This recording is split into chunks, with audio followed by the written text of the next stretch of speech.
महायुती सरकारमध्ये चंद्रशेखर बावनकुळेंना मोठं बक्षीस मिळालंय। फडणवीसांनंतर नंबर 2चं महसूल खातं चंद्रशेखर बावनकुळेंना मिळालंय। भाजपमध्ये त्यांचा क्रमांक दुसरा असेल असे संकेत देण्यात आले आहेत। 2014 मध्ये फडणवीसांच्या मंत्रिमंडळात ते मंत्री होते, मात्र 2019च्या निवडणुकीत त्यांना तिकीट नाकारण्यात आलं। 2022 मध्ये बावनकुळेंना प्रदेशाध्यक्षपदाची जबाबदारी देण्यात आली। बावनकुळेंचं त्यानंतर विधान परिषदेत पुनर्वसन करण्यात आलं, मात्र विधान परिषदेचा 4 वर्षांचा कार्यकाळ बाकी असताना देखील बावनकुळे निवडणुकीच्या मैदानात उतरले आणि कामठीमधून जिंकले। त्यामुळे बावनकुळांना मिळालेलं महसूल खातं म्हणजे त्यांच्या संयमाचंच पक्षानं त्यांना दिलेलं बक्षीस आहे अशी चर्चा आहे।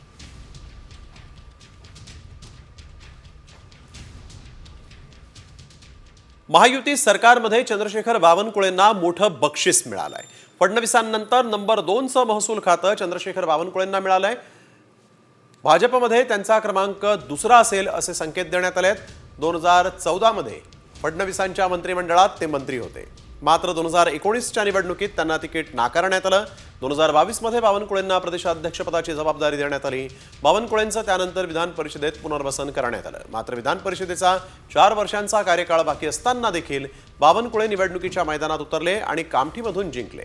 त्यामुळे बावनकुळांना मिळालेलं महसूल खातं म्हणजे त्यांच्या संयमाचंच पक्षानं त्यांना दिलेलं बक्षीस आहे अशी चर्चा आहे।